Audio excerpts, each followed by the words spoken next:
On this week's episode of Ride the Lightning, the Tesla unofficial podcast, Tesla posts its vehicle production and delivery numbers for the just completed second quarter, and the news is very good. Plus, Tesla gives an update on Cybertruck's Foundation Series program, sort of. Quicksilver paint is now available on Model 3s built at Giga Shanghai, and more.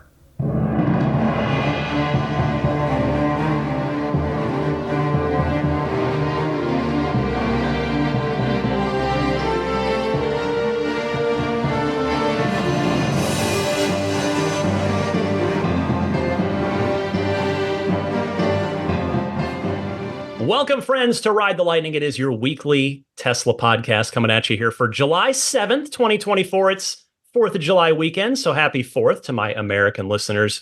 To everybody else, happy weekend. Hope you're having a good one as you listen to this.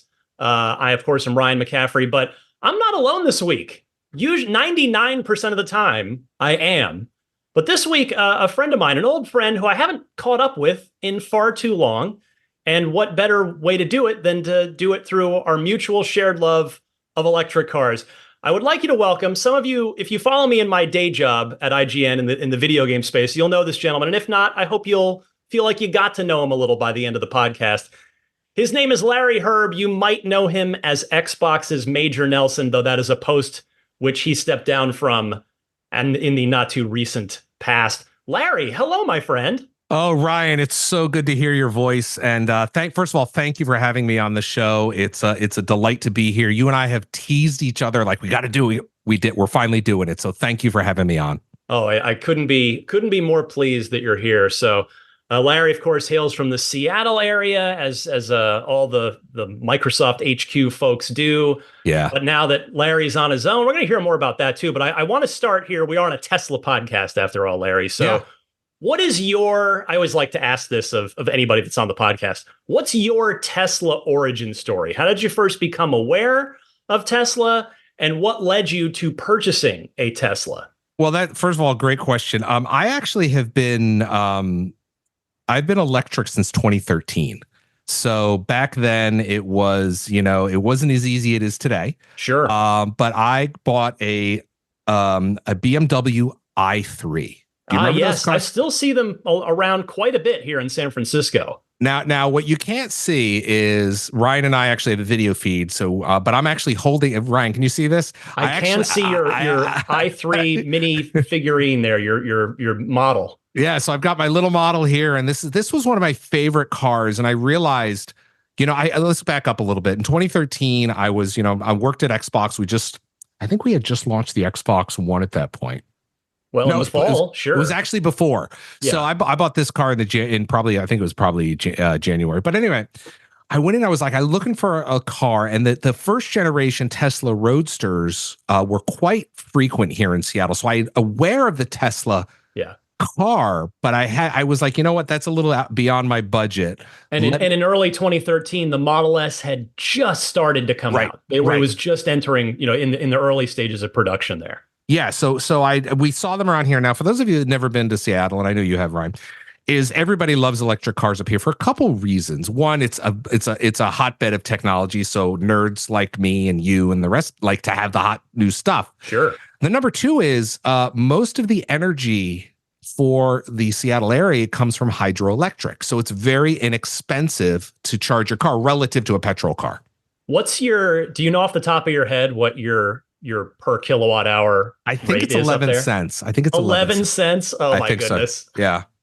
My off peak's like 35 cents, but I have solar now, so it's all good. My off peak is zero. It's the sun. Yeah, which I love. Well, that's good. Well, anyway, so I bought my i3 in 2013, and Ryan, I'm going to tell you. So I bought it in January. Yeah. And that January, I had to go down to CES. In Vegas. Right. So I came home, and the next week I had to plan a trip. So I live about 20 to 30 miles away from the airport. So I get in my i3, and I'm like, this is great. I'm going to go down. I go to Vegas. I don't even remember what we were doing in Vegas at that point. And I come back and I get in the car. Oh my God. I don't think I'm going to make it home because this Oh, car only had a 70 to 80 mile range. the original one, yeah. Right. So I had burned through, 20 plus miles on that. Now, mind you, that I had the heat on because it was winter. Yeah. So I got into it and I was like, it's my first moment of range anxiety. So I was like, I'm not going to make it home. It was showing like maybe 29 miles or 30. I mean, it's something right on the edge. Yeah. So I'm driving home up 405 and I am going in full Apollo 13 mode. I'm shutting everything off. I mean, the whole thing. So doing 25 miles an hour. Right. So I made it down the street and it was like, oh, you have 2 miles left or something. So I did make it home. Nice. But I love that car because it was so fun. It was so zippy. You sat up high. All carbon fiber, as I recall, too. I don't know a ton about it, but that's one little factoid that I'd heard. Yeah, well, it was an experiment for BMW because they had this and they had their i8. The i8. Coincidentally, I just saw one today when I was walking the dog for the first time in years, and design-wise, it has held up. It is still a very beautiful car, in my humble opinion. It had doors that swung up. It was sort of Lamborghini-ish. Yeah, you're right. So in any event, so that was my car, and then. What happened is I had that for 4 years, 5 years. And I was I was a new dad in 2017. So I was like, oh, I gotta get a car. So what can I get? And I was like, you know what? I'm going to get a Model X because we just launched the Xbox One X. So we had X in our, Xbox. Yep. X was always a thing. So I went out and I got I think it was 2016, I guess. So it was a 2017 Model X. I know they don't do years per se. And it was, I got to be honest with you, Ryan, it was rough. The early ones were known. Now, obviously hindsight's 2020, but yeah, the earlier build X's were I mean, Elon himself has called that car repeatedly the Fabergé egg of cars, just incredibly complicated to build. Yep. And yeah, the new ones are apparently pretty awesome and pretty tight, but yeah, those early ones were they got a reputation. And because I've driven working at Xbox, like when we would do all the Forza games, I would go over and help those guys out, and we would do events where I would get to drive. So I've driven Lamborghinis, I've driven all these supercars. Yeah, and the thing that they don't tell you about Lamborghinis and Ferraris and whatnot is they are hand built, and hand built is not like German engineered. If you get my drift. And the Model X felt hand built because, in fact, it was. Things rattled. I'll never forget it. My daughter we bring my daughter home, and she was a few months old, and I put her in the back of the X.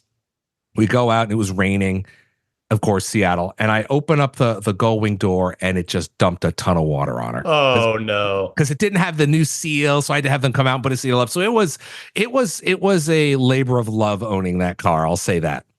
Plus, it also, because at that point, and I don't know if this is still the case, it was one of the heaviest, if not the heaviest vehicle or passenger vehicles on the road.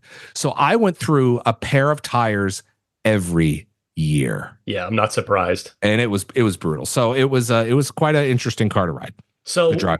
What was? Do you still have that X, or what was the next? Is there a next chapter in your EV/Tesla journey? So what happened was I had it for a few years, and then I sold it, and I wanted to get a Model Y. So when the Model Ys came out, I was like, okay, I'm gonna wait because I'm gonna wait a few years to let the dust settle. Right. And then I was just about to pull the trigger, and then they announced they were flipping over to the Ryzen processor. Yes. From the I don't remember what it was. It's an Intel in Intel, my car. Right. Yeah. Right. So I was like, you know what? I'll wait for that. So I remember I bought, and same thing, January of whenever that was, probably 3 or 4 years. 22 maybe. Right. 22 maybe 20. Anyway, whenever they first came out. So I got one of the Ryzen. I had it, and it was on lease, and I just turned it in this past just a few months ago. So now I'm Tesla less. Because and you kind of tease this at the top of the show, is I left Microsoft last July, just about a year ago, and I just started a new job about 2-3 weeks ago. So I'm gonna have to go out and get another car. So we've got a bunch of cars out in the garage, but I love my electrics. And I know we got to move on and talk some Tesla news here. That's what everybody's for. But where are you? The choices are a lot more plentiful now than they were certainly 3-4 years ago, but let alone 2013 when you got your first EV, your i3. Are you leaning towards sticking with Tesla? Has the Y been good to you? Are you I know a lot of people up in your way. I see a ton of Rivians up there, up in the Seattle area too. So are you have any, are you leaning one way or the other right now? I'll tell you right now, I'm looking at, I actually have a spreadsheet that I built because, you know, when you work at Microsoft, you think in spreadsheets. And I built a spreadsheet and I've got the BMW iX on there. Yeah. I've got the Tesla, the T and the S. I've got, you mean the truck and the SUV. The Cybertruck. No. The Rivian. I'm sorry. The Rivian. Oh, the R1T. Sorry, you threw me there for a second. Yeah. So those, I should bring up the spreadsheet. I'm looking at the Kia EV9, which I had a chance to drive, which I really liked. My daughter loved that one because it had captain seats for whatever reason. The Mercedes, which is the SUV or the sedan. The SUV, and can we talk about that for a minute? EQS. Yeah, can we talk about the EQS for a second? I mean, you know, I'm not sure how many of my Tesla listeners. I guess it's good to talk a little bit about the other options. I will just say, I find the sedan to be pretty ugly on the outside, but my understanding, I haven't been in one, is that the inside of it is very luxurious. The inside is great. I'll tell you, it's disappointing on a lot of levels with the design decisions. One of them is there's no frunk. Yeah, a lot of the EVs are that way. And it's weird. I love my frunk because in my house, when I go out shopping or whatever, I pull in the house and the door to get in the house is right in front of the front of the car, so I can just bring things, turn around, and bring it in.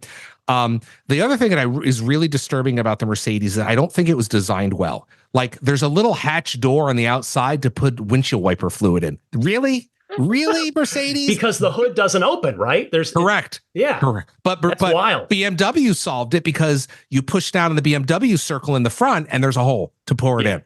So it just feels like Mercedes kind of cheaped out on the design. It's an expensive car. When I say it just didn't feel as thoughtful as some of the other cars. So so those are really, and then of course one thing I'm waiting for is the VW bus. I'm dying to see what that's going to look like. Yeah, the buzz. The buzz. Are you going to wait until all of these cars get Tesla's NACS port built directly into them? Probably. Yeah. Even though I've got a level 2, the old school level 2 in my garage that I installed in 2013, I'll probably wait for that. Like I say, I'm not in any rush. I'm probably going to wait through the summer and see what happens, and then I'll also look at the end of the quarter, is Tesla having their sale? Because they always, I'm sure you get all these texts at the end of the quarter. You're like, I get it, guys. You're trying to hit your number. Would a new Y or by chance even a new Model X tempt you?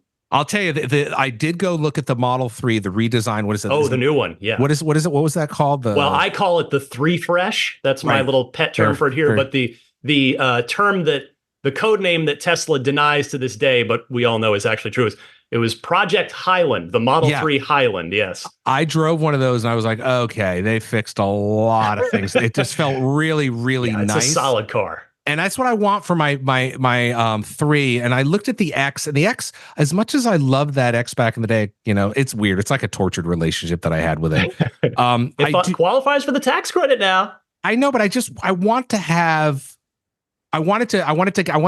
design to be refreshed a little bit. I hear you. So. Yeah, it's fair. Well, yeah, you've got plenty of good choices in front of you now, at least. So yeah, that's the great part is there's so many options out there, and there's just so many good things for EV owners like you and myself and the listeners. Do you have last question before I move on, and I promise here, do you have a Cybertruck reservation? Where are you on no, you're nodding your head. It's not for you, huh? I've seen them. I looked at them. I'm seeing all the videos, and it's just not really, I don't know. It solves a problem that I don't have. Yeah. I mean, it's not for everybody by design, right? It will elicit a reaction, but it's not necessarily for everyone. I mean, I went through a whole journey with it where I was a total no at first, and I've come completely around.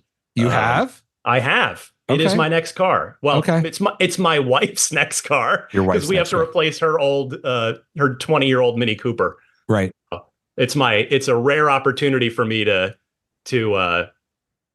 get another car that'll sort of be mine. I mean, it'll be hers too, but I will say this though, after driving all those cars, all the EVs, and I've, sometimes manufacturers will send them to me because I've got a pretty big social footprint and they want me to, I guess I'm an influencer. I don't know.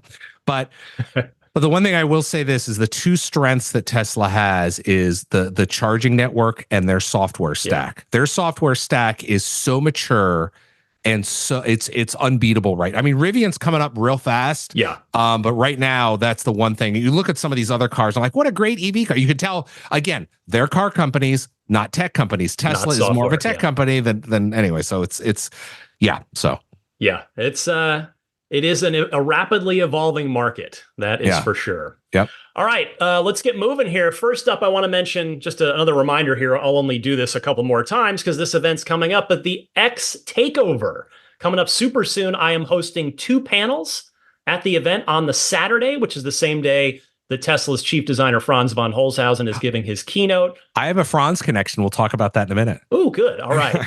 There will be a Ride the Lightning listener meetup happening at the X Takeover event.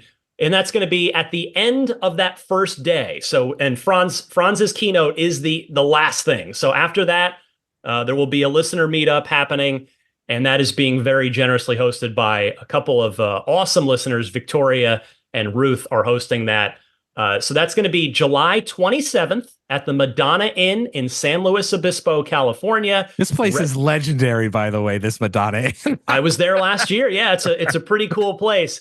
Register for the event at xtakeover.com. And if any of you out there plan to attend and would like to join in on that Ride the Lightning listener meetup, I humbly request that you please email me so that I can get a good head count and know how many people to expect.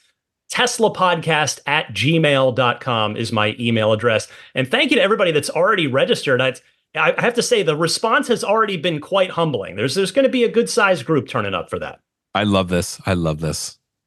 Give me your Franz story real quick. Well, so funny story is Franz is when I went to Syracuse University at the same time Franz did.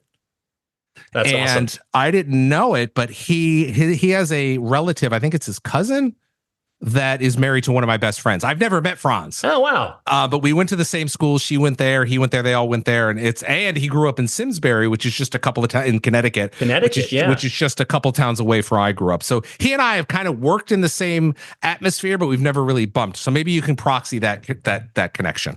Well, I'd love to see Tesla hire a Major Nelson-like person to be kind of that conduit between the company and the community. I've advocated for that for years, and what better person to do it than the actual Major Nelson, the OG. I would, you know what? I would love to do that because I really do believe in the product, and that you could talk about their CEO as much as you want in terms of how polarizing Elon can be, and I don't know how deep you want to go in on that.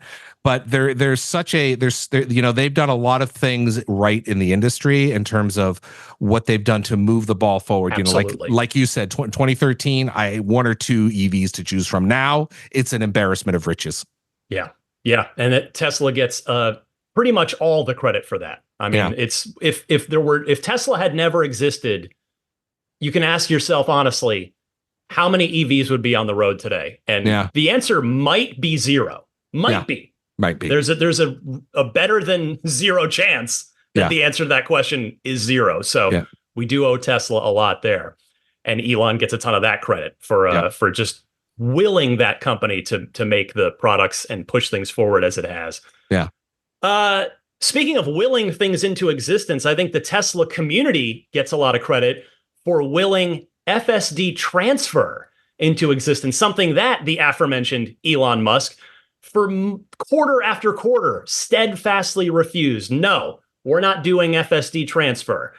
But last year, they finally started doing it on first it was one quarter, then it was another, and well, now, as I talked about on last week's podcast, it's back, and it came back about a week earlier than we even thought it was going to, but it came back before Q2 even ended.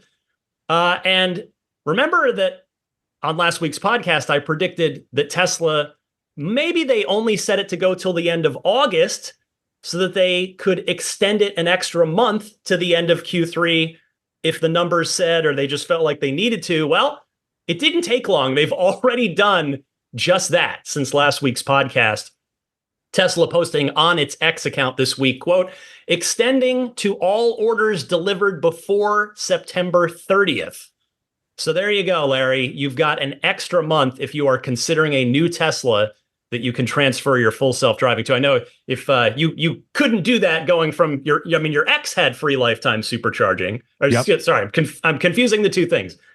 FSD. Did you have FSD on the X? Did you buy in on the promise early on? Yeah, I had it on the X. I never had it on the Y, not even the monthly $99 trial, or that's not really a trial, but the subscription. Right. And I wanted to do that, but I just forgot. It had enough for me to go where I needed to go. And it worked great. Yeah, that's what you need. That's all good. Although I guess there was a reason that supercharging was on my mind there for a second before I caught my quick brain freeze. As an added bonus this quarter right now, anybody who takes delivery of a new S3 X or Y between now and August 15th, so in the next 6 weeks or so, gets 3 free months of supercharging with your car as well. So, if you want to be super diligent and only charge at superchargers while you've got that free supercharging, well, then you've got zero cost fueling for your Tesla for the first 90 days that you own it. So not a bad little extra incentive. Maybe monetarily, it's not necessarily worth a lot of money, but it's got that kind of emotional value where it feels like you're getting, oh, okay, I can charge this I could go take a road trip and it would cost me nothing. Right. Which is nice. Yeah. No, I think that's a little great add on there. Next up this week, Tesla, this is an interesting one, has altered the wording on the Foundation Series Cybertruck email invites that are now going out. So now it says, as an early reservation holder, you've been invited to order your Foundation Series Cybertruck with early access to delivery. Due to continued high demand, we expect to deliver only the Foundation Series through late 2024. Your Cybertruck will be fully optioned and will include limited edition laser etched badging, premium accessories, $2,500 in PowerShare hardware shop credits, full self-driving capability, and more. So the new part there was that middle bit. Due to continued high demand, we expect to deliver only the Foundation Series through late 2024. The timing is the important part here that wasn't in the email before. And Larry, it cannot be a coincidence that this change of phrase, change of wording in this email comes just after Elon Musk very directly and awesomely, I thought, just gave a straight answer to a shareholder's question and said at the annual shareholder meeting that Foundation Series would be ending what is now this quarter, now that we're in Q3, and that general production of the Cybertruck, the actual MSRP $80,000 version, would begin. Right. I suspect that what happened was, after Elon said that at the annual shareholder meeting, that the take rate on the Foundation Series probably plummeted because everybody thought, oh, well, okay, the regular price version is right around the corner here. I'll just wait, which actually doesn't necessarily make sense if in fact that was the line of thinking for some folks, because if you're at the relative back of the line, which if you're just now getting your Foundation Series Cybertruck email invitation, that means you're getting near the back of the line because they've gone through a huge chunk of the line already.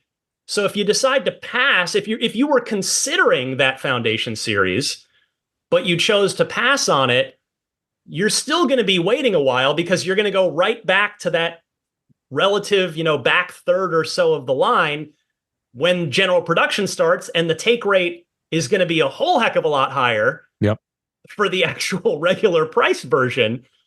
I mean, Larry, I don't know what you think. You just got done mentioning that everybody at Microsoft has an inherent familiarity with spreadsheets. Yeah. So, what would your guess be for the take rate on the general production $80,000 Cybertruck? If there are, let's just say, this, we don't know the exact number, but we know it's, let's just say 2 million reservations for the Cybertruck. Now that it's about to finally go into general production and they're going to start from the top again, start at the front of the line and go through, what do you think the take rate's going to be? And obviously, neither you or I are going to be correct here. We're just taking kind of best guesses. But what do you say? Yeah, I mean, I first of all, I want to talk about this for a second because I was involved with a lot of similar messages like this over the year because I worked in corporate, Microsoft. So I think you're right. They've looked at some numbers there and they're trying to figure out what the path forward is for this. And so I don't even want to venture a guess. I mean, it's because I just don't know a damn thing about car manufacturing. That's fair. I mean, what we can make a reasonable guess on what the take rate was or has been thus far for Foundation Series, because thanks to these recalls. Oh, the 11,000, right? We know. Yeah, we have the number. Right. And we also know relatively how far through the reservation list they've gone. Yeah. Which, as I said, it seems like they're roughly 2/3 of the way through the line. So, I also think the thing that you got to put on top of that, though, Ryan, is the fact that these are hardcore fans of whether it's so there's a little bit of it's a little lopsided. It's not logarithmic.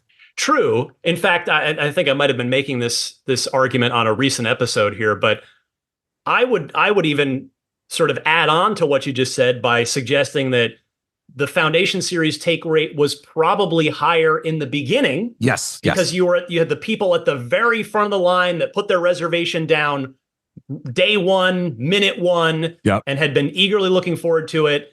And those people were probably more likely to convert and buy the $100,000 version of the truck. Right. Versus as they've gotten now further back in the line, the people that put their reservation in a year into it or 2 years later, that those folks maybe are going to be a little less likely to jump at that six-figure option. Right. So yeah, I'm sure you're right that the take rate on Foundation Series, whatever it is overall, it probably started higher and has progressed a bit downwards. Yeah. The other thing you have to consider is, when you're with Elon, you buy the dream. Absolutely. Right? Yeah. And now that there's real product in people's driveways and on the roads, I'm seeing, I mean, I haven't driven one, nor have I ridden in one. I've just read some anecdotals. And I know that it's the same thing like we talked about in my Model X. There's some production issues at the beginning. They had that problem with the accelerator and some other stuff. So it's people may be backing up a little bit and go, oh, let me wait a little bit for the second year. Right. Absolutely. There's no doubt that's the case. By the way, if you do get a chance at some point to drive the Cybertruck, I hope you take that opportunity, because that's honestly what sold me on it. I mean, me and that I had a DeLorean for many years. That was my dream car. So the stainless steel factor is kind of at the top of the list as far as why I want the Cybertruck. But actually getting to drive it drives like nothing else, Larry, because of that steer by wire and that variable ratio. Like it's hard to put into words. So I hope you get the chance. Yeah, no, I definitely want to give it a try and see what the fun is all about. Yes. So I was trying to do a little bit of number guesswork here to close this little segment out. So my best guess is 25% take rate on general production. And again, what am I basing that on? Well, I guess nothing other than the fact that I've studied this company for a decade now, and I am a customer, and I know Tesla owners, and I guess I'm just putting all of my knowledge and experience into a cauldron and just stirring it up, and that's where I'm getting that number. I'm going to go with 20%.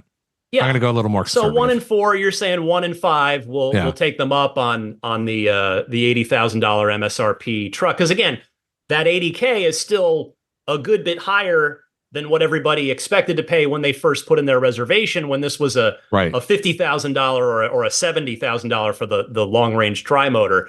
And those prices obviously ended up, yes, inflation, this, that, the other thing, but bottom line, price is higher than what people were expecting. So, all right, let's say 25%, 1 in 5, 1 in 4 people are going to convert. And if there are 2 million people waiting, so you're looking at roughly 500,000 people that are ready, that are on the list right now that want to take delivery of a Cybertruck. And we're ignoring anybody that's going to join that reservation list as, like you said, they're on the streets and they start advertising themselves. Right. So that's inevitable, right? So 500,000 people. And if you're in the back third or so of the line, like if you're getting this new email from Tesla that's inviting you to order a Foundation series that says, due to continued high demand, we expect to deliver only Foundation through late 2024.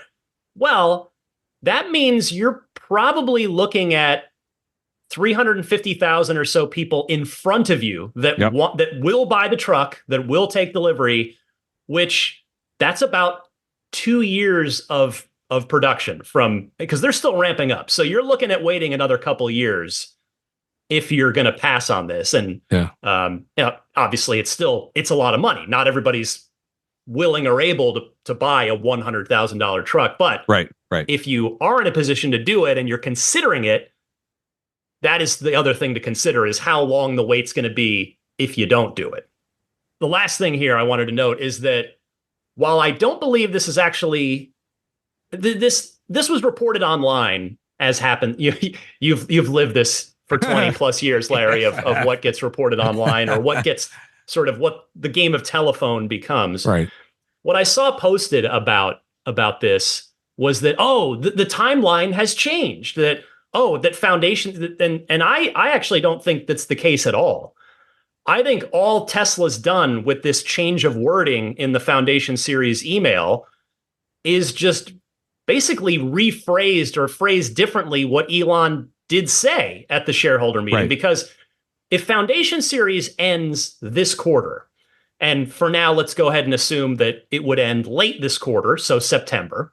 Okay. Then the remaining Foundation series deliveries, which is what this email is saying, we anticipate delivering Foundation series to late 2024. Okay. So that means that the remaining Foundation series deliveries go into the first half of Q4. So October, November, which guess what, is late 2024. Right. And then general production deliveries, if those orders start getting taken in September or maybe the beginning of October, then general production deliveries can start in November, December, which all still makes everything that both Elon said and Tesla marketing in their email, they can both be true at the same time. Yeah, I think this is just a corporate legal speak version of what Elon said. Yeah. They've just cleaned it up and they made it. They just put us. That's that. I wouldn't overthink it. I'm with you all the way. Even though we're now talking about it for 10 minutes. Well, more of my listeners are waiting for a Cybertruck than any other Tesla vehicle. Right. Myself included. So there is a ton of interest. And so every little thing, it becomes worthy of a 10-minute discussion for sure. Yep. Before we get back to the Tesla news this week, Larry, because there is plenty of it, I want to mention a couple of friends of Ride the Lightning that may perhaps be of interest to folks. First, something I mentioned last week, this is still going on, your chance to get in early here. If you would like to win a Tesla, maybe, Larry, this could be you because you're sitting here trying to decide on your next EV. Make the decision for me. If you want to win a Tesla, and by the way, that includes a Cybertruck. You could choose Cybertruck if you win the grand prize here. Right. Or if you want to pass on the vehicle and take $50,000 cash, you can do that. Door number 2. The 10th annual Tesla raffle from Hryb Chicago is back. Now, as I said last week, you might remember this from when I mentioned these guys last year. This year, again, instead of choosing from 4 Teslas or the money, you can choose from 5 Teslas if you win. And the proceeds from the raffle, which is why I'm happy to mention this, once again go to a great cause. Hryb Chicago, which is a nonprofit organization dedicated to helping families in crisis. They're funding 80 plus programs and services right now. And their goal is helping families get back on their feet by offering goods and services like food, furniture, job placement, and navigating government funding, along with much more. For your chance to win, this is the important part. Head to ccraffle.com, where you can get $25 off of 2 tickets by using the promo code RTL. You got to hurry because tickets are limited, Larry. Only 9,999 tickets will be sold, which means your chances are pretty good. Are decent. They're a heck of a lot better than the Powerball, for instance. Yep. So get your tickets today. And as an early bird bonus, in addition, this is not replacing, this is in addition to your chance to win a Tesla or the cash. If you buy 2 or more tickets before July 11th, you'll be automatically added into a second drawing for the chance to win a bottle of the no longer in production Tesla tequila. As you can see behind me, Larry, over my shoulder there. I see that. It's hiding back there on my shelf for display purposes. Those are only. Expensive too.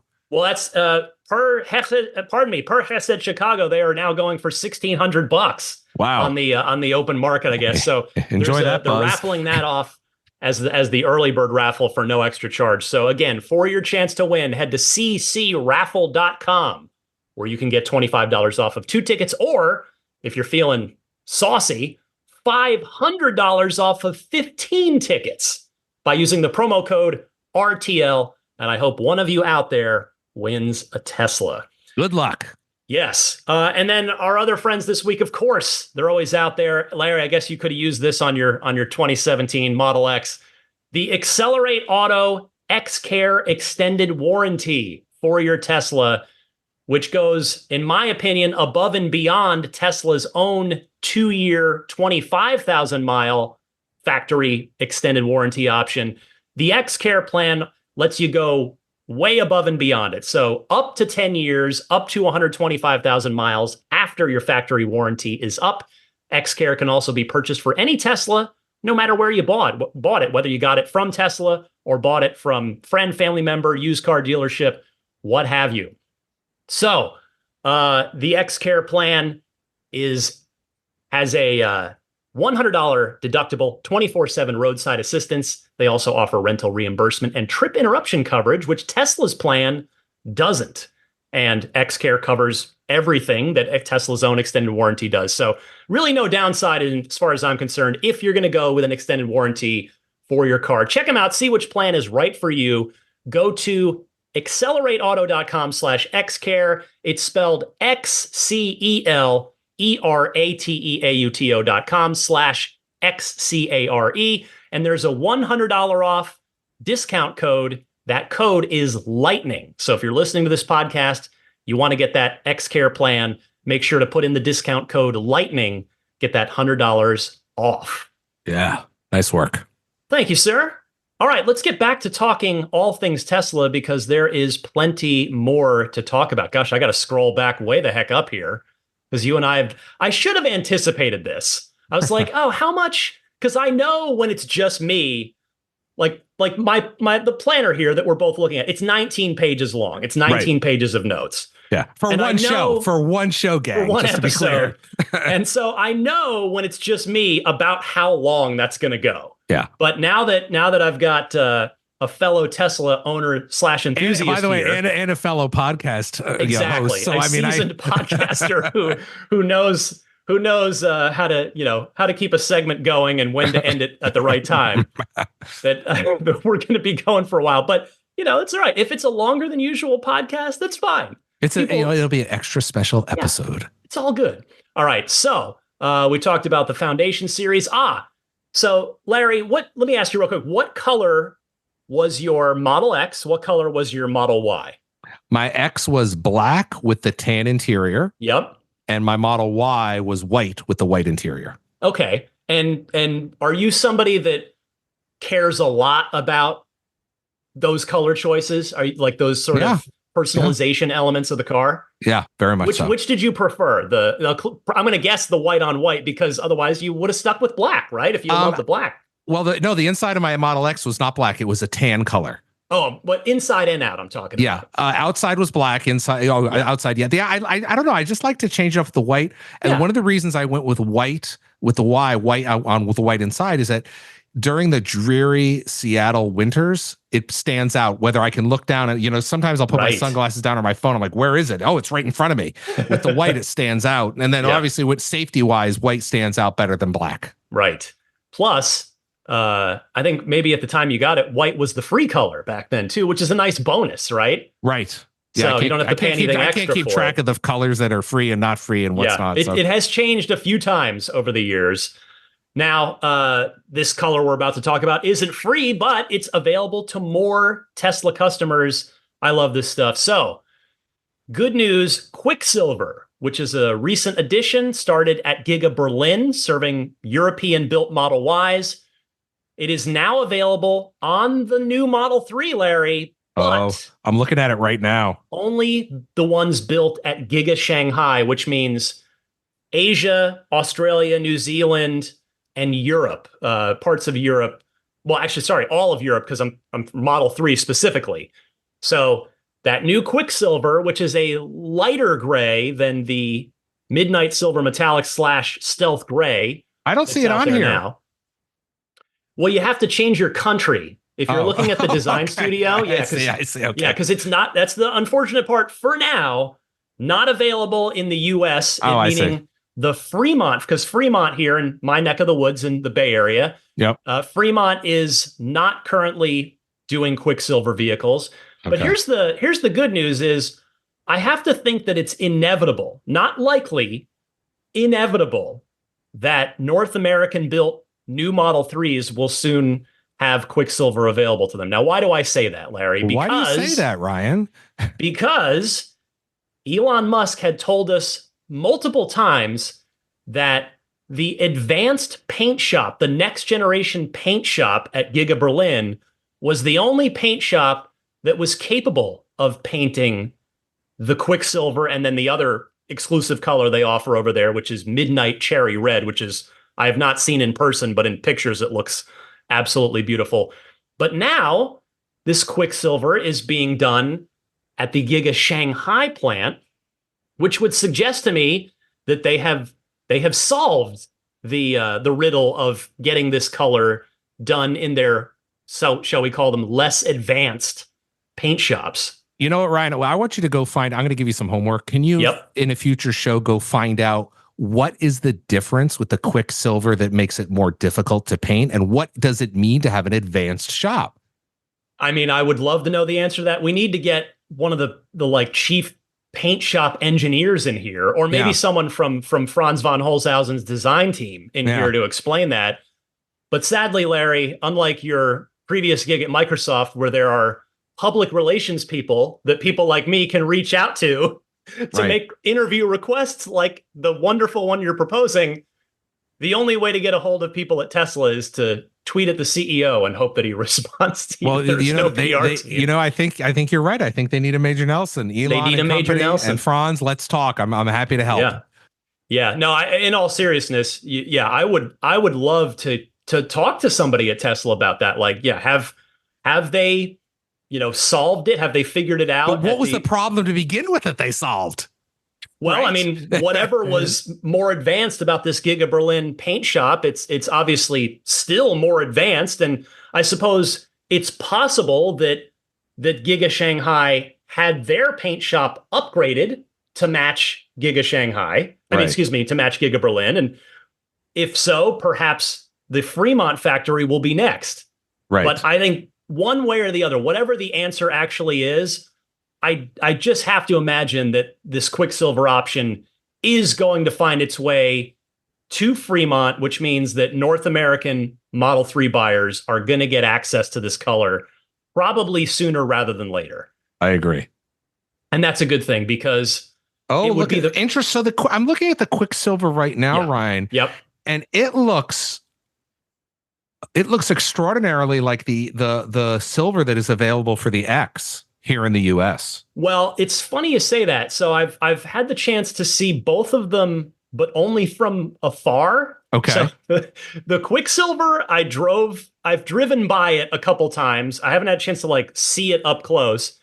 And then this the new silver that's available for SNX, the lunar silver that you're looking at, I have not seen in person yet.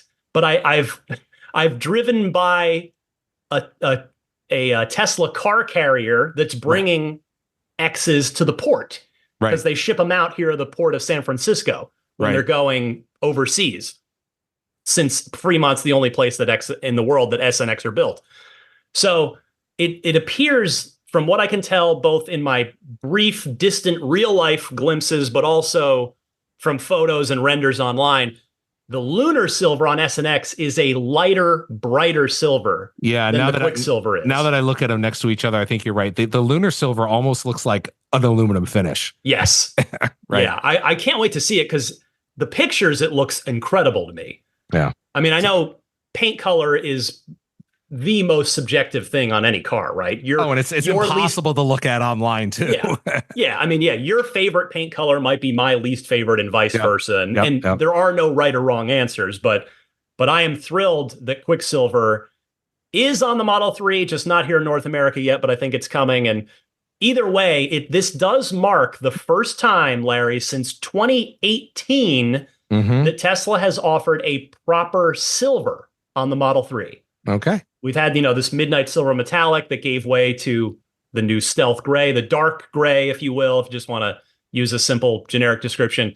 First proper silver on the Model 3 since they discontinued the original metallic silver back in 2018. You know what? I want to hear from folks. They can hit me up. You haven't talked about my social. You can find me on X at Major Nelson. I wonder what color people would like. We've got most of the major colors, but what are some of the colors that people would like to have their X, Y, their whatever? I'm curious. Yeah, I know that. By the way, I'm sorry. Have you seen the guy up here in Seattle? I think it's a guy. I don't know. Somebody from 343 who makes Halo. They painted it like Master Chief green. The Cybertruck? Or? No. This was I think it was a Model 3 or Y. I see it around town. Okay, frequently. Nice. So it looks good. I know you've been taking a little bit of a social media break. That's seems like you're kind of getting back into the swing of things. You got to look at my either X or Instagram. Okay. I've got pictures of a recent Tesla event I was at where there was a fully decked out. They had the wrap done beautifully on a Cybertruck of the Warthog. So the Cybertruck wrapped to look like a Warthog. Have you seen the one wrapped to look like the family truckster? Yes. that I'll tell you, that wins. That'll get a smile out of just about anybody that looks at it. But boy, that's not something I personally would be for me. But yeah, I know. No, you're right though. Like Tesla not having too many colors has been a very reasonable complaint for years now. Right. And we know why. Not that I'm not excusing it, but they do it because they want to keep things as efficient and simple as possible, because the more efficient it is, the more profit per car, the cheaper the it more is to output, build. the less problems. Exactly. The list goes on and on.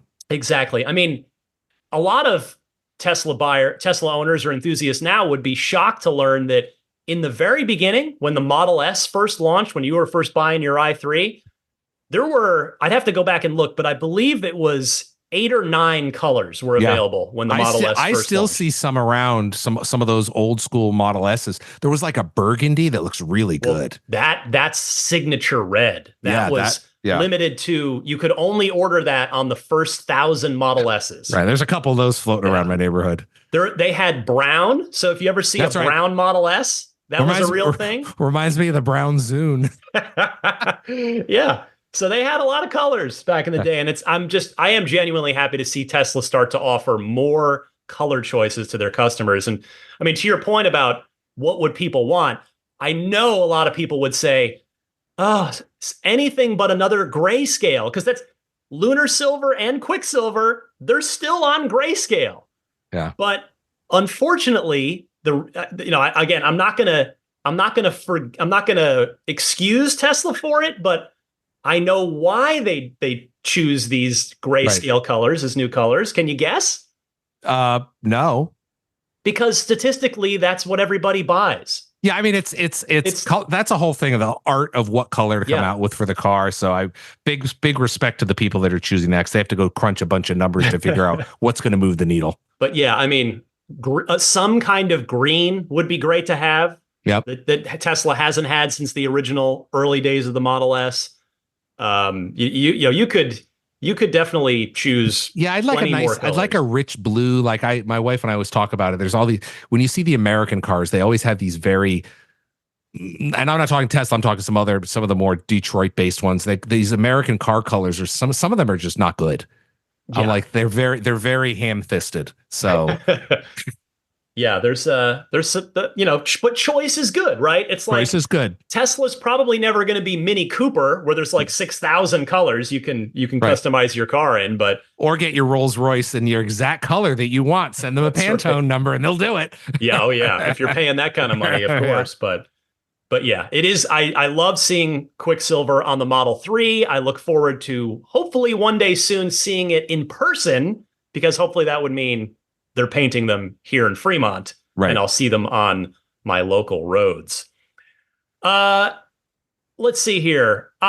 Quick mention of my Patreon. Just want to shout out the weekly lightning round mini episode here that I do on Patreon for the folks that are kindly supporting the podcast there.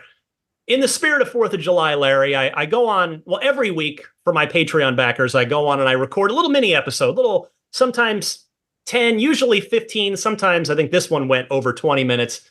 And the subject this week, in the spirit of 4th of July, because I actually recorded it the night of July 3rd, I gave a list of my 10 favorite American cars ever. Oh. And yeah, of course there are Teslas on them. Can you give me one or two of your favorite American cars ever, real quick, Larry? Oh, wow. I tell you, one I didn't like was the Pacer. That's certainly a quick call out. Yeah, anybody that's seen Wayne's World. I look at the Mustang. There's some classic lines of the Mustang. Yeah. God, that's a good question, because I'm just thinking of all the cars that we had growing up. I mean, my mom for some reason always had the strangest car. She had a Pinto and then a Pacer. I mean, wow, come on, yeah, your mom sounds cool. Like she's buying. You know what? Your mom sounds like she'd buy a Cybertruck. I'll tell you, she did love it when she came out here and she got to drive around in my Model Y. But it's tell me what yours are, because now you're gonna make me. Well, I'm not gonna give the whole store away. Yeah, here, don't of course. But a Tesla is number one, and listeners can probably guess which one was at the top of that list, and the DeLorean is on that list certainly as well. I'll tell you one that I really like. Yeah, Lucid. I've only had the chance to sit in it. Have you driven one? I have not. They won't let you test drive them in Seattle. What? I can't test drive a Rivian or a Lucid when I go into it. Is it like a silly state dealership law thing? Probably, but for some reason Tesla was grandfathered in, so you can test drive the Teslas.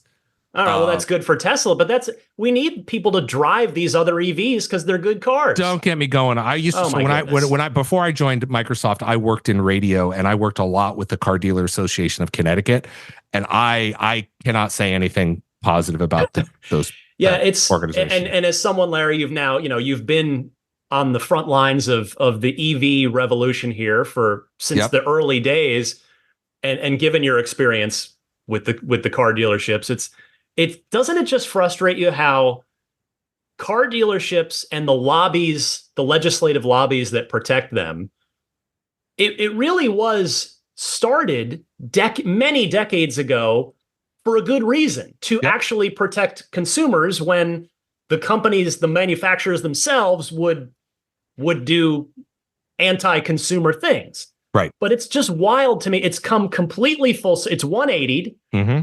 And the dealerships now, like, you ask anybody what's their least favorite thing to do, buying a car from a car dealership is right at the top of the list. I'm telling you, Ryan, when I go get my next EV, I do not want to go. My wife knows it'll put me over the edge if we talk about car dealers. The fact that I could pick up my phone, download the Tesla app, use Apple Pay to put the down payment on, and it shows up in my driveway a couple months later for the price that was on the website. And none of this, because you know no what? Haggling. I don't want to go into a car dealer and they make me look like the stupidest person there. Right.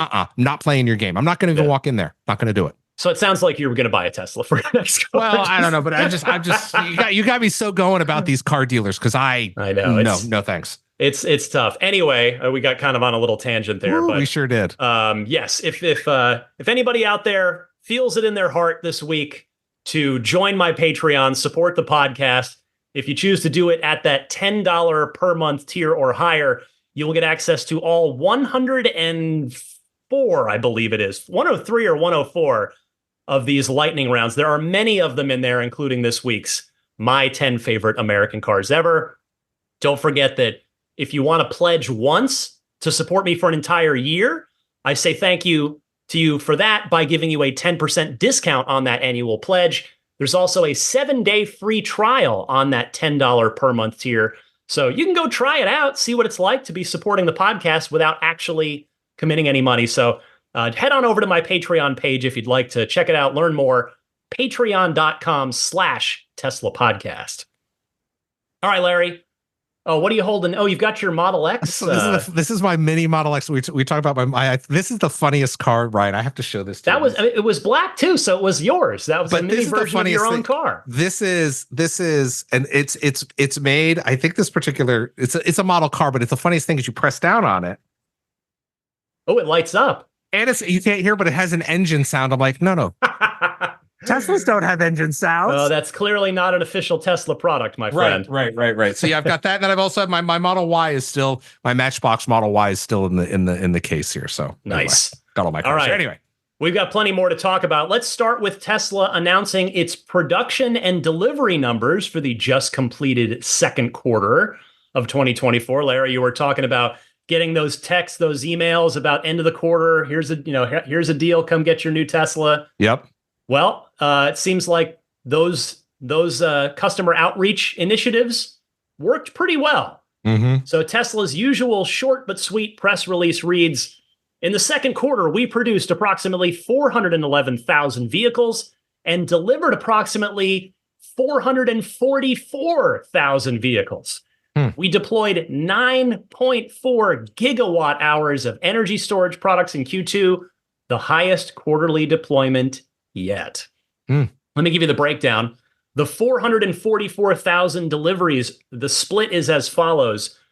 422,000 of those, more than 422K, are 3 and Y, and that leaves the other 21,500 or so are other models, as Tesla now lists it, which means, of course, Model S, Model X, and Cybertruck. So that is a 95% to 5% split, which I went back and just double checked the numbers from previous quarters. That's about what the split usually is every particular quarter. Now, if the Cybertruck continues to be lumped in with S and X here, quarter on and as one quarter rolls into the next, then eventually, of course, that split will even out a little bit because, as we all know, the targeted run rate for the Cybertruck, it'll eventually get to 250,000 Cybertrucks per year. So it will not stay a 95 to 5% split forever if Cybertruck continues to be lumped in that other vehicles category. Now, for context, compared to the first quarter of 2024, so quarter over quarter, it's a little bit weird. Deliveries are a good bit higher quarter over quarter, but production quarter over quarter is actually a tad down. So 387,000 deliveries in Q1 versus the aforementioned 444,000 deliveries in Q2. But on the production side, Tesla made a little over 433,000 cars in Q1, but delivered just under 387K. So 5% dip in production, but deliveries increased about 15% from the last quarter to this one. Meanwhile, year over year, bit clearer of a story just when you're looking at last Q2 2023 versus Q2 2024. It's just a little down across the board. So just under 480,000 cars produced in Q2 last year compared to that 411,000 in Q2 this year, a dip of about 15%. And then last year in Q2 2023, Tesla delivered 466,000 compared to the 444,000 this Q2. So it's pretty close. It's only about 4% of a little bit of a dip there.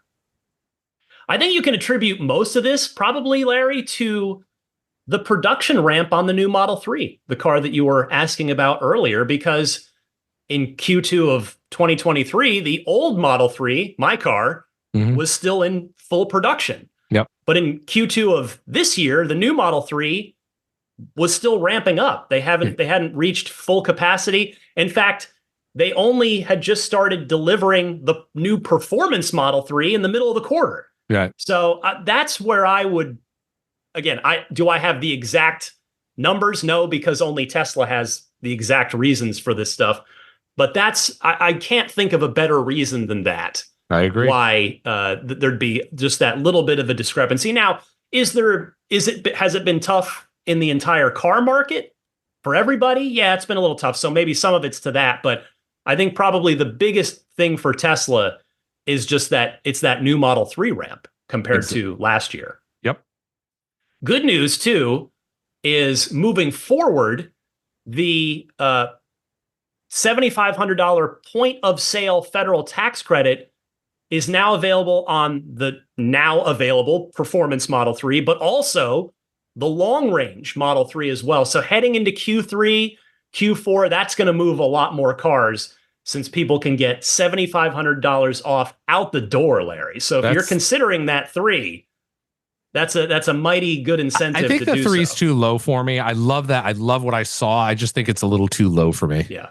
Well, you've got a family too, and it's the Y is certainly better suited to be a family car. I think is generally fair to say. Not that the 3 doesn't work. I mean, it works for me, but yeah, the Y may clearly the numbers tell us that the Y is what most people prefer. Yeah, fact. And interestingly, though, I don't fancy myself a stock expert or Wall Street whisperer by any stretch. But these quarterly numbers that I just read you, Wall Street loved it, Larry.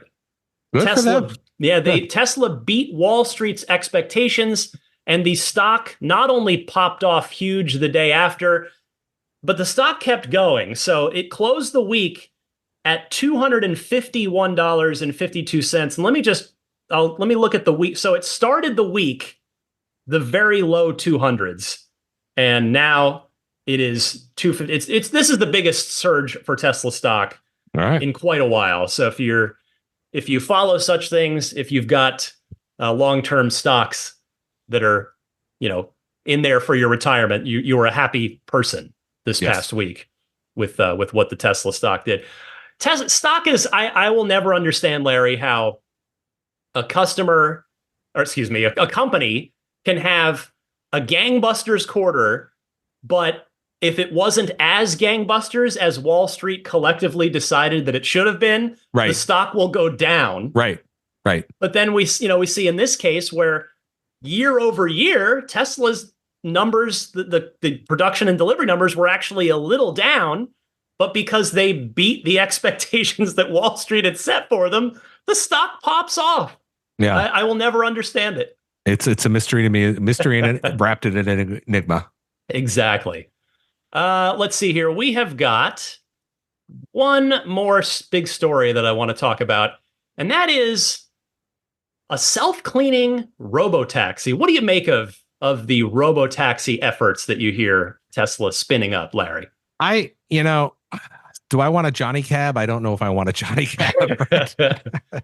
I don't. Did you say self-cleaning or self-driving? Oh, well, both. We're going to get to the self-cleaning part here in a second. I don't know. I've been down to San Francisco a few times, and I see some of those Waymo cars and the cruise cars. I don't know. It just feels like I appreciate that they're trying to move things forward, but I don't think the technology is there yet. I don't know. I just want to grab. If I'm going to get in a driverless taxi, let me sit in the front so I can at least grab the wheel if I think I need to. Well, in the so-called Cybercab, as Elon has called it, the vehicle that will be unveiled on August 8th, the Cybercab, the robo-taxi, will not have any pedals or steering wheel for you to grab onto, Larry. You'll just get in, and it'll be the future will arrive. This is what we've been going for, Ryan. Right? Where in every future movie, there's like the door opens up, you get in, and you're having your conversation while you're being whisked off to your destination. And Tesla is out to make that a reality here, starting with this robotaxi, the Cybercab, and a newly unearthed patent talks about how the logistics of that, let's call it the logistics you might not immediately think about are going to work. So I saw this written up on Teslarati, so I want to give a tip of the cap to them. But the original source on this is an X account called SETI_Park, SETI, which that account bills themselves as, quote, an independent patent researcher. And they dug this up. So here are the details. Tesla's patent presents a system and method for automatically sanitizing enclosed spaces, particularly vehicle interiors, that can be shared by multiple people. The core of this patent is detecting the current environmental conditions of the enclosed space, generating a sanitation routine based on this. And I guess I should pause here and apologize a little bit to you and to everybody that this is all like the straight patent wording. This isn't normal. Which is always incredibly dry. It is, it's technical and dry. I'll get through it as best I can here. Automatically sanitizing enclosed spaces, particularly vehicle interiors that can be shared by multiple people. The core of this patent is detecting the current environmental conditions of the enclosed space, generating a sanitation routine based on this, and executing it. The sanitation routine is designed to utilize various components within the vehicle. Key features include environmental detection through various sensors, like detecting temperature, humidity, the presence of pathogens, etc. Customized sanitation routines, like generating appropriate sanitation routines based on those detected environmental conditions. Various sanitation methods utilizing the HVAC systems, UV lighting, steam generators, and not the video game platform steam, but actual literal steam. Automated processes like automatically executing sanitation processes when people are absent, when they're not in the car. And an adaptive system, so adjusting sanitation methods considering external weather, vehicle usage history, etc. So there is just a lot going on here. So I'm going to skip some of this patent nonsense because there's just a lot. But there's a sanitizing light, steam or heated air onto the screen. There is adjusting the vehicle's orientation using the autonomous driving system to increase exposure to sunlight, meaning it will drive itself into the sun to cook itself, to cook the germs away. Right. And then let's see if there's, tilting the vehicle's central display at various angles to reflect sanitizing light to various surfaces inside the vehicle. So using the screen as like a magnifying glass to cook germs off of other stuff in the car. I find this fascinating.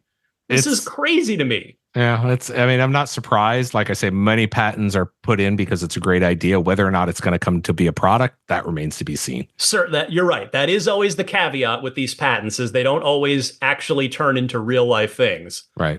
But the folks at the SETI Park X account that dug this up and posted it, they concluded that, quote, this patent is likely to be a key technology for Tesla's robotaxi service. And well, Larry, I'm inclined to agree. Right. After reading through all that, which, I mean, I understood maybe most of that. I won't say I understood every bit of that patent language, that verbiage, and the reason that I think this is more likely than not to come to fruition is because Tesla's walked the walk on this over the years.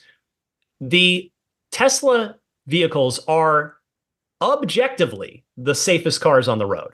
You know this. Yeah. From any government agency, from whether it's NHTSA in the US, EU, Australia, wherever you go, every government or regulatory agency has rated Teslas as the safest cars they've ever tested. So Tesla doing crazy stuff like cooking germs off of touchscreens and touch points in a robotaxi, I believe it. I believe that it's possible, certainly.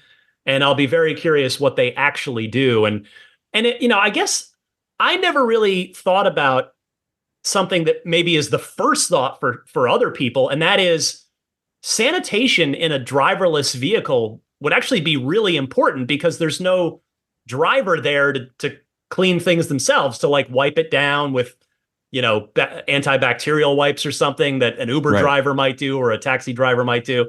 Yeah. So if you're getting in a cyber cab, you don't know what went on in there. You know what? Here's what I'm going to demand, Ryan. I'm going to demand that when the cyber cab pulls up, it's going to have a piece of paper wrapped all the way around it that says "sanitized for my protection."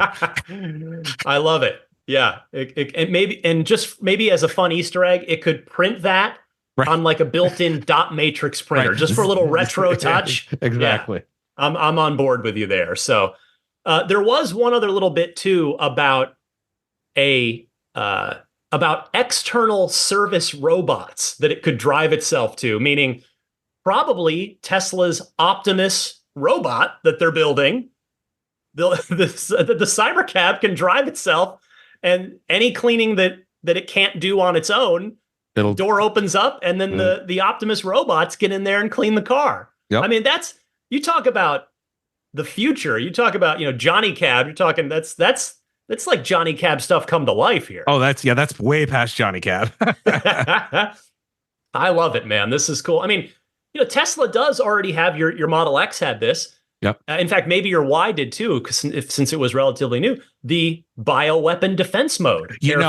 Funny you say that, Ryan. My Model X had it, and I thought that was the stupidest feature ever until I brought my daughter home from the hospital and there was a forest fire. Yep. And I turned it on. Yeah. And it was clean. And I was like, okay, I'm an idiot because I thought it was stupid. But yeah, it had the biodefense mode, and it cleaned the cabin, and her little lungs were nice and clean. Yeah, you got hospital grade air in the cabin of that car for your young daughter. While all the world is burning around me. And we sadly, we've been through it here too in my neck of the woods. Knock on wood. Fortunately, it's been a few minutes since it's been a few seasons since we've endured it, and hopefully it'll be many more. But yeah, love to see these cool technologies being at least thought about for the Cybercab. We'll see what actually makes it into the production vehicle.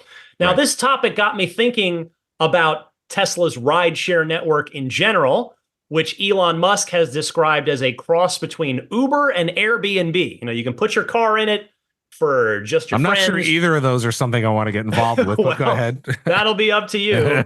Or if you want to just say, everybody, go nuts. Strangers can summon it and ride in it, and you want to make as much money as you can. So this week's Patreon poll, which everybody can vote on every week, totally for free. You don't have to be a Patreon backer for this one. Again, just visit patreon.com/Tesla podcast. Usually the poll goes up on Tuesday nights. This week's poll question: are you interested in adding your car to the Tesla Robotaxi rideshare network? Mm-hmm. Interesting balance of responses here this week. So there was nothing that overwhelmingly won out, although there were 5 primary choices. 32%, so about a third of respondents voted no. I'm not interested in putting one of my vehicles into the rideshare network. Now, Larry, I would have voted with these folks. I am definitely not interested in strangers being in my car without me whatsoever. I'm with you. I'm way too picky and obsessed with my car to I would be driven insane if at the mere thought of that. I'm with you. 28% said maybe it depends on how much money I might be able to earn. So for the right price, a decent chunk of folks listening to this podcast would consider it. And then 19% said yes. I am interested in putting my existing Tesla into the rideshare network when I'm not using it. 12% said, well, I'm only interested in using the rideshare network as a paying passenger. In other words, not putting your own car into it, but you would use it in lieu of Lyft or Uber. Right. I would certainly be in that group. And then 8% said, yes, I am interested in buying a Tesla, be it a Cybercab or something else, specifically for it to go earn money for me in the rideshare network.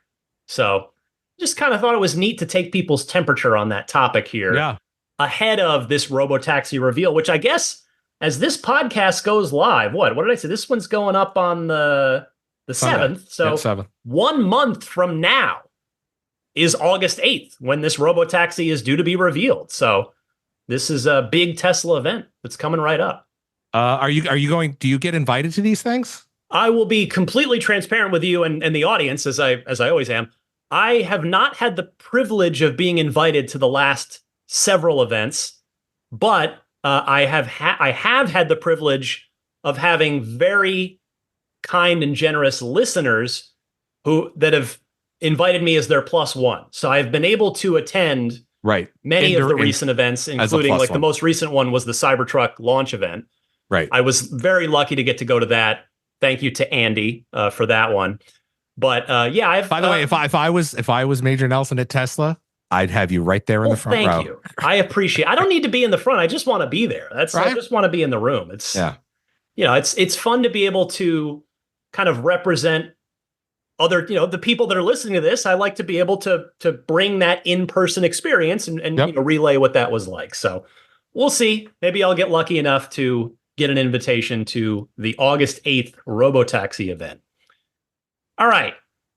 I think we have covered it all, Larry. We did a lot. We've covered so much, and it's already been a very long podcast. I feel bad because I feel like you went long because of me. Well, I mean, it was because of you, but it's a good thing because I had a great time talking to you. Well, I appreciate it. I really appreciate coming on, Ryan. It was so kind of you to invite me on. And, as like you said at the beginning, I'm mostly known on the Xbox side. But I'm a nerd and I love, I love my electric cars and I love what you've done with your podcast. So kudos to you too. Well, thank you. Yeah. I mean, while you were still at Xbox there, it seems like every time we would see each other, the first thing you would start to talk to me about would be Tesla stuff. Right. Because we were like, yeah, we know about Xbox, but we had this other common bond. Yeah. Yeah. It's always a pleasure to talk to you on any subject, my friend. Now, you are at Unity these. I got to give you a chance to give yourself a plug, social media, or if you want to plug your new employers and what you're up to over there. The floor is yours, my friend. Yeah, real quick. I'm at Unity, and for those of you that don't know, Unity is actually it's a game engine. So I used to work on just Xbox and work on the platform. This is a platform for creators, whether it's mobile, whether you're on Apple TV, Apple Vision Pro, Steam, Xbox, PC, Switch, whatever, PlayStation, Switch, whatever. There's it's great. I'm running the community over there, which is really exciting. But what's really exciting, Ryan, is there's car manufacturers that use Unity for their in-car UI. And so I'm really excited to learn more about these non-gaming applications for what was come up as gaming technology. Are you allowed to say which car manufacturers are using Unity? I can't. Okay, that's fine. Yeah, I know that. I probably could eventually, but I just don't think I had. But there's some big ones, and I think we may have mentioned one during the show. Or I will say it's not Tesla to my knowledge. So right.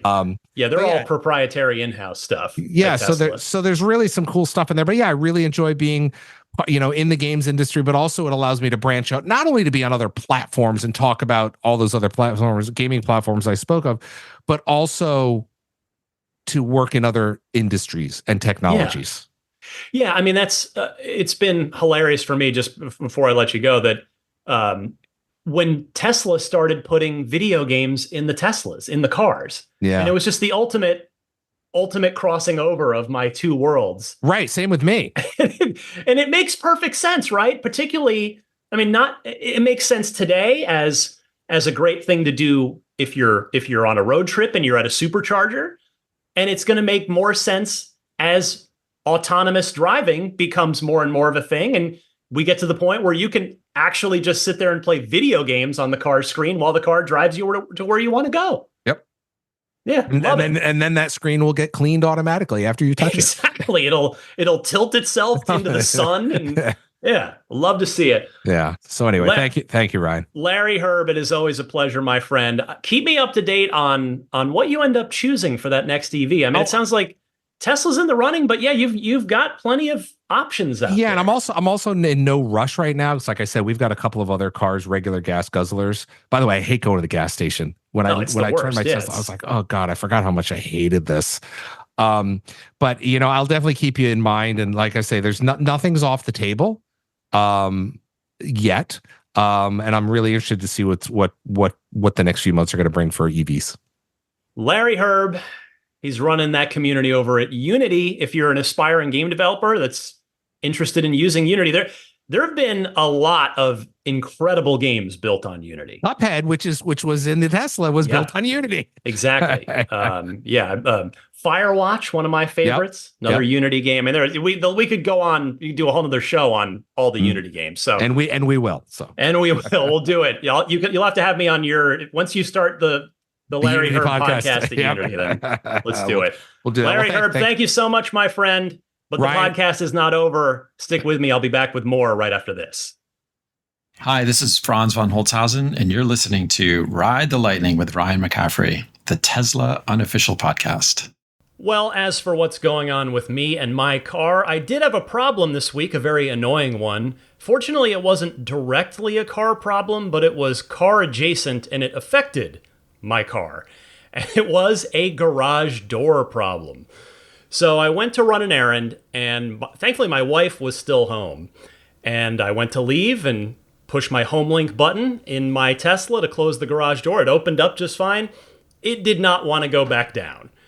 Played with this for a few minutes, tried getting out of the car, pushed the button manually. Nope, did not want to work. Finally, I had to get going to where I was going, and I just told my wife, hey, could you just give this 5 or 10 minutes and then come down and try and close this thing? Because it had actually happened to us once before a couple months ago, not super long ago, but also not super recent. And waiting 5 or 10 minutes, she was able to just come down after I had left and push the button, and it closed again just fine. But not so this time. And so I called. This was, by the way, at the end of the day. I think by the time I got home back from my errand, when the door still wasn't closed, it was probably 5:30, 6 o'clock. And so, all right, I guess I got to hit Google, hit Yelp, start looking for local garage door repair folks that are well rated and that are going to take a call after 5 p.m. Anyway, ended up tracking one down, gave him a call. Nice front office person answers right away. She says, sure, yep, we can get somebody out there immediately. Within, I think, 30 minutes or so, somebody had showed up. Guy was super professional, diagnosed it immediately. My sensors were bad, which makes sense. They were super old. They're probably 20 years old, because I did check the actual garage door opener predates our ownership of this house. It was built in September of 2004 on the little, label with the serial number. So that means it is a just about 20-year-old garage door opener. But the service technician comes out. He says, the door looks good. The garage door opener itself looks good, but the sensors are shot. So he swaps those out. And then he says, well, and then your rollers are shot as well, just as an age thing, and a few other bits and pieces. And ended up, all right, what are you going to charge me for that if I want to do that? He was, again, didn't pressure me. I'll give him a lot of credit. I ended up taking the whole package, the sensors and the just sort of general door service, just because I need my car, I care about my car, and I want my garage door to open and close reliably. So I just thought, you know what, I'll just cry once here. That's an expression a friend of mine, an old DeLorean friend of mine, Randall, if by chance you're out there, hello, my friend. My friend Randall used to say that about servicing the DeLorean and repairing things correctly the first time, rather than let's just Band-Aid it, and then it inevitably, in his opinion, would end up costing you more money in the long run. And that always stuck with me, and I've definitely always tried to live by that. Cry once. Now, financially, you can't always cry once. Sometimes you got to just cry as much as you can cry, and if you got to cry some more later, then you cry some more later. But in this case, I thought, all right. So I just had him do the whole service. It was $700 total, which I don't know what number he would have said that would have scared me off. It probably wouldn't have been too much higher than $700. But I thought, okay, all right, 700, and then I'm back in business, and hopefully everything will be good to go for quite a while, especially since he said that my garage door opener, this 20-year-old garage door opener, looks like it's in good working order. So $700 there. And then the other thing that happened earlier this week, or I guess technically it was late last week, my rowing machine that I use every day, it's my primary form of exercise. I mean, I do walk Daisy every day, but my primary form of cardiovascular exercise, where I get my heart rate up every morning. It's become this awesome habit that works really well for me is this rowing machine. I've probably mentioned it on here. It's a hydro. So it's basically think Peloton, but with a rowing machine, meaning there's a screen in front of you and there are athletes and instructors. And it's great. It's been awesome for me. Well, I've put almost 5 million meters, 4.7 plus million meters over the last 2.5 years, which has been great. I've just been so proud of myself that I've been able to form a good exercise habit and stick with it. And my handle finally snapped off after 4.7 plus million meters. So I contacted them. It's out of warranty, of course.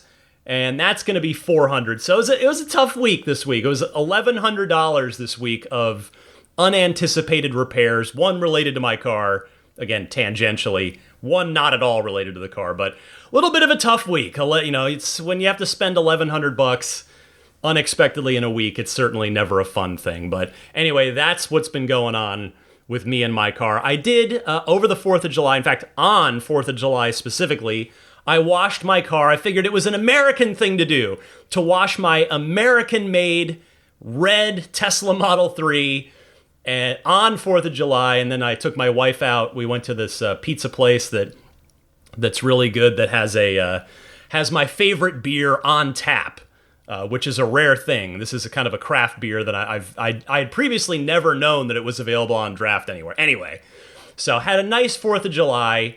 I hope all of you did too, who are my American listeners. And coming at this now on the 5th of July here, of course, Friday night, as I always do. So that's what's up with me. How about a pro tip of the week? Let's pivot things fully back to Tesla here. Let's get a pro tip of the week from Joel in New Jersey. Ryan, Joel from New Jersey. Love the show. Called a few times. I have a pro tip that I've owned the Tesla now for about 4 years, and I never saw this. I don't know if it's brand new, if it's been there for a while. But if on the left side you have the road map and all that, and on the right side is the navigation, if you grab on the line between the two, there's a little tiny bar. You can swipe across to the right and make the road be the entire screen. I don't know if others have ever seen that before. If it's new, but I just thought it was really fascinating. I liked it because it takes away the distraction of the navigation if you don't want that. So thought I'd pass that along. Hope you and Daisy are doing well. Thanks, Joel. I may have mentioned this when Tesla first added it way back in a much, much older version of the FSD beta, but even if I did, it's worth mentioning again because I agree that it looks pretty cool, particularly if you do have FSD, which renders all of the cars that the car can see around you. And since the FSD trial is a lot of folks' first time experiencing it, this is a great time to air your call and mention this to others as well, and hopefully other people will find this useful. And in fact, in the latest version of FSD, or I guess I'll clarify, 12.3.6, because 12.4 still has not gone out wide. It went through a 12.4.1, then a .2, and it looks like .3, as of this recording, is what's hopefully going to get out wide to the entire FSD group. But if they find anything, then they're going to go back at it, and it'll be 12.4.4. So they'll release it when it's ready. But in any case, that latest version of FSD 12.3.6 or newer does this by default now when you activate FSD. But if it's not there, you can do it manually as well. So that's pretty cool. Joel, I appreciate you calling in. Thanks so much. If anybody else out there has a good pro tip of the week with regards to Tesla that you'd like to share with me and your fellow Tesla owners and enthusiasts, I would love for you to call in and share it.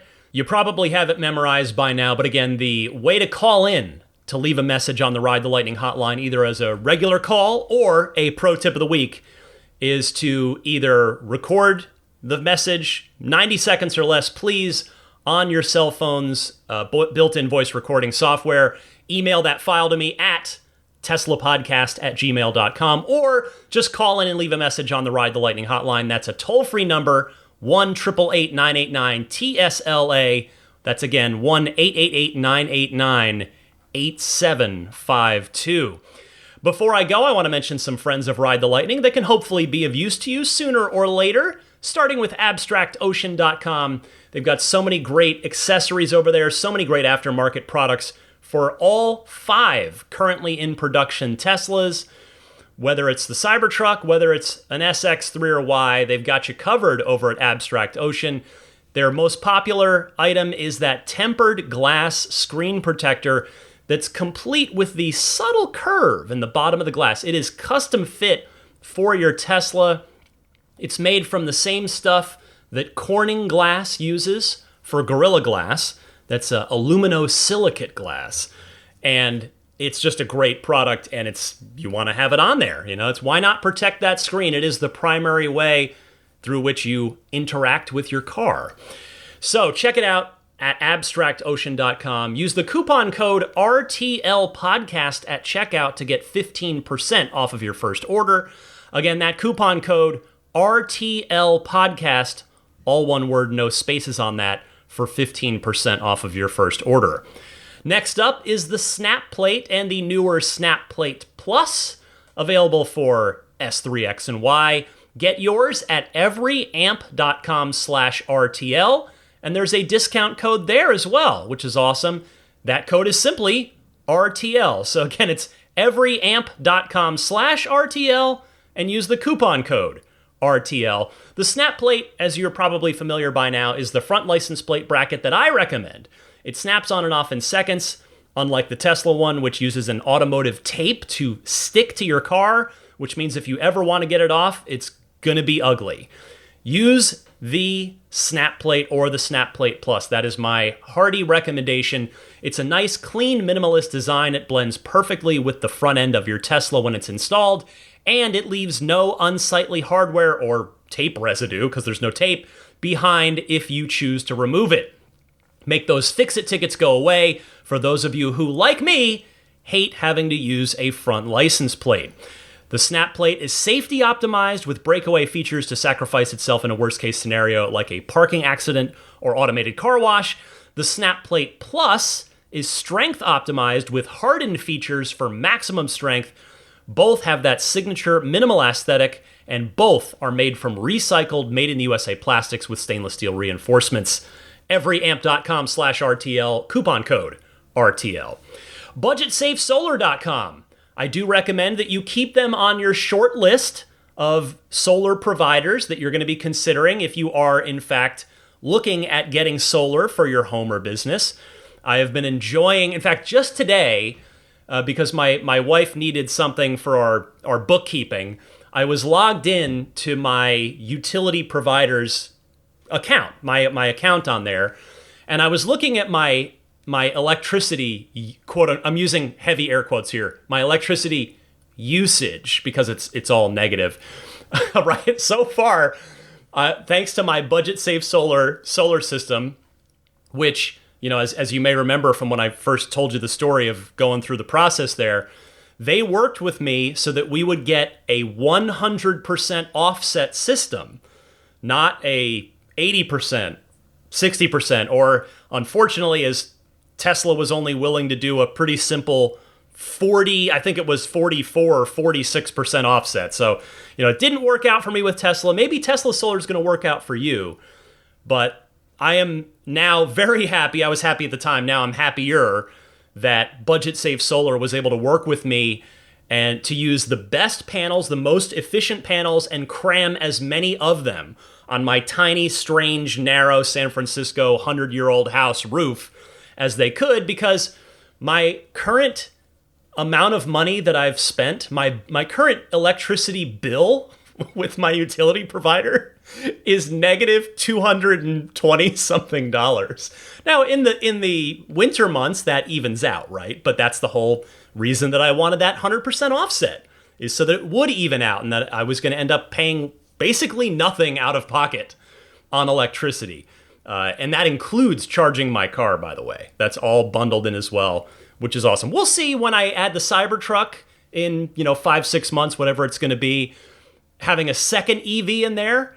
If that, I'm sure that's obviously going to use more electricity than I'm using today with one gas car and one EV. But for the moment, 100% offset, and I'm super stoked. Anyway, BudgetSafeSolar.com if you do consider them. If you end up going through with them, all I ask is that you use the referral code RTL.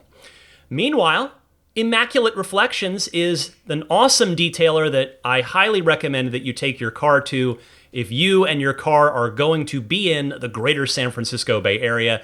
If you're looking for things like paint protection film on some or all of the car, if you're looking for ceramic coating on your car, if you're looking for paint correction to get any flaws in the paint finish taken out, or maybe you want to do 2 of those, all of those, whatever you want to do, go to Immaculate Reflections here in the greater San Francisco Bay Area. If it is in any way convenient for you, I promise you will not regret it.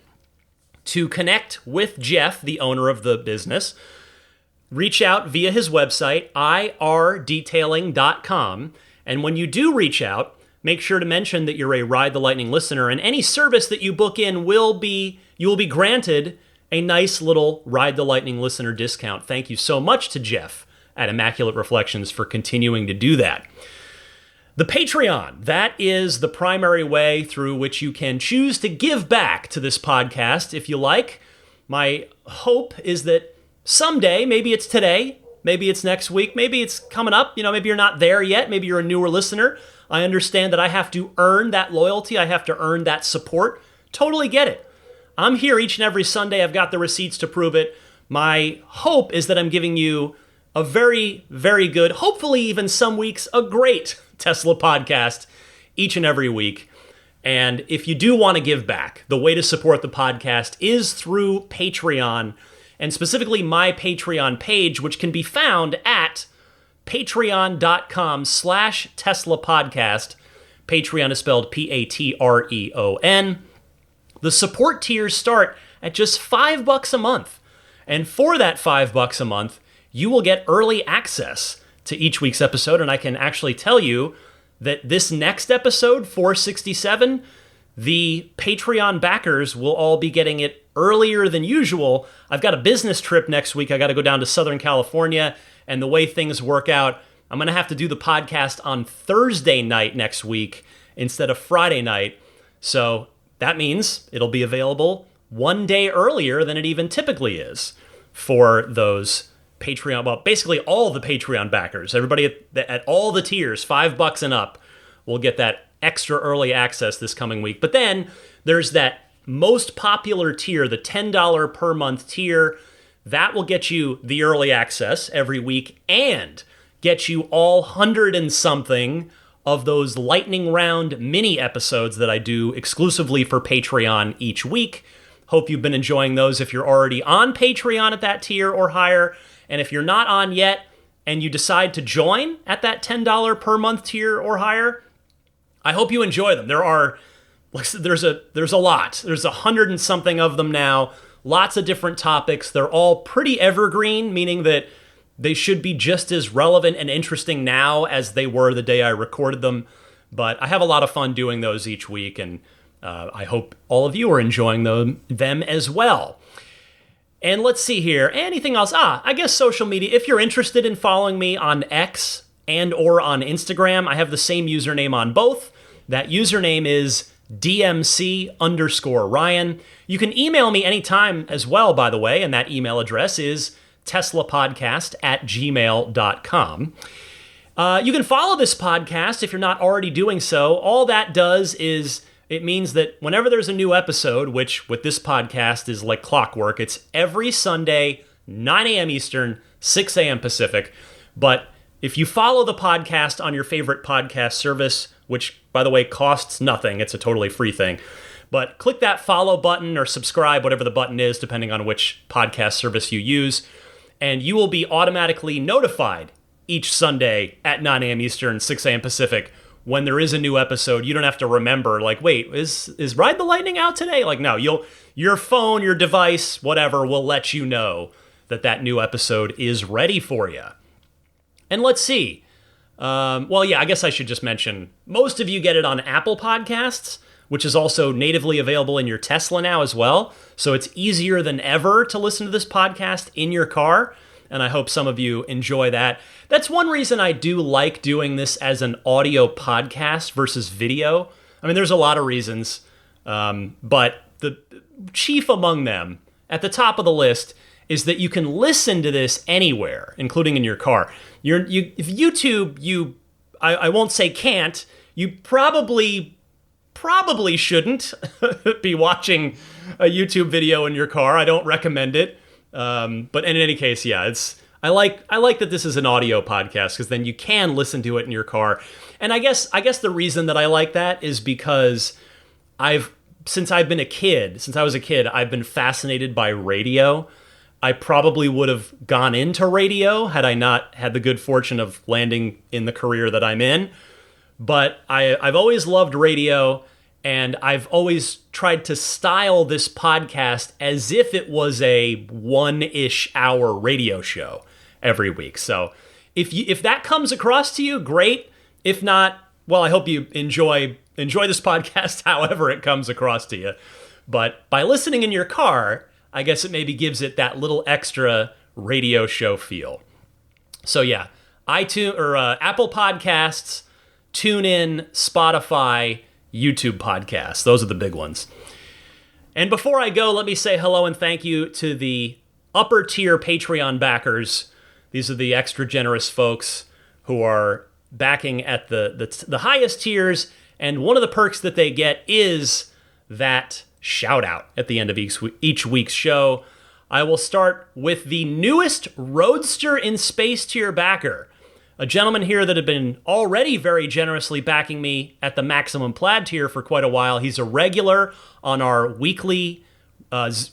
monthly Zoom Hangouts. Hopefully I'll get to say thank you to him face-to-face on the Zoom Hangout tomorrow as I record this. This July one's happening tomorrow on Saturday the 6th. Doug Carey. Doug, thank you so much for jumping up to the top tier, the Roadster in Space tier. I look forward to our first one-on-one chat, which is what the Roadster in Space tier backers get every month in addition to all the other perks. And I'll thank the rest of the Roadster in Space tier backers here as well. Thank you to Pete White, Lyle Austin, Steve Radspinner, Fernando Cordero, Lawton from Chicago, Sean Neidig, Neil Weaver, Jackson Wallace, Rolf and Jennifer Evers, Howard Anthony Smith, Victoria Iacovetto, Tesla Hitchhiker 42, Carol Weston, Robert from near Philly, Kristen Rumble, American Home Contractors, and GetAmber.com.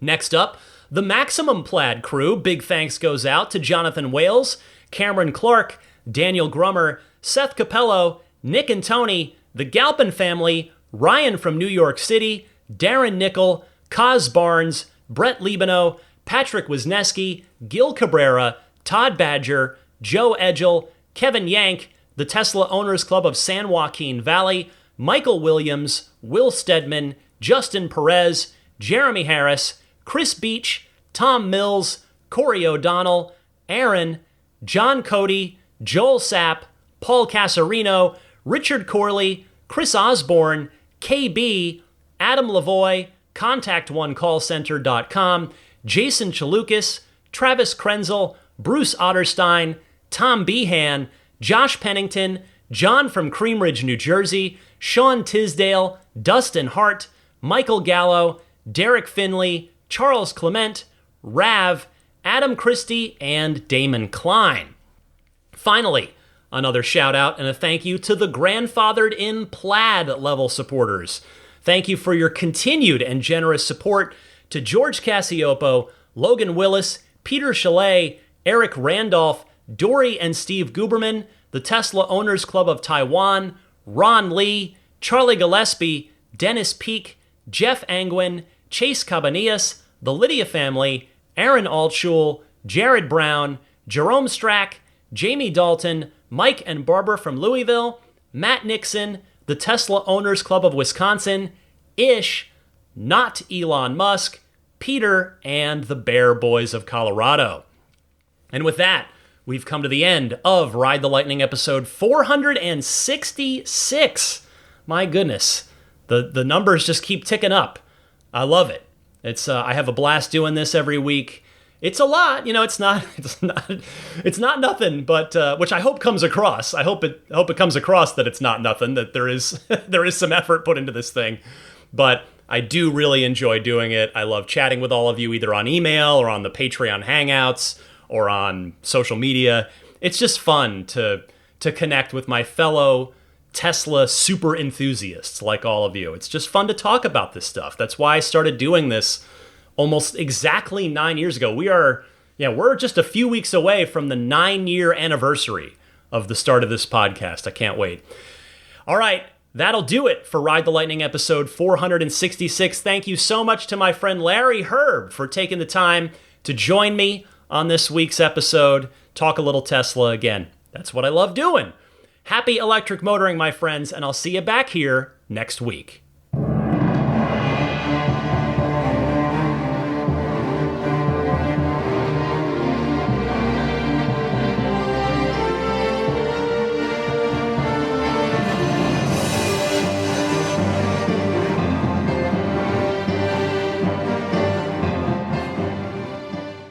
Elon Musk, people don't like Elon Musk. The guy founded PayPal and Tesla, and people are like, yeah, but he's a troll and a bad dad. I'm like, so was mine. He did nothing to fight climate change. Also, have you been in a Tesla?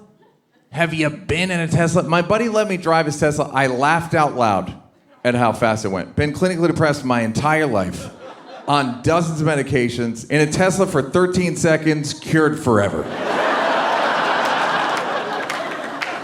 I mean, I think a Tesla is the most fun thing you could possibly buy ever. That's what it's meant to be. Our goal is to make it's not exactly a car. It's actually a thing to maximize enjoyment. It's maximum fun.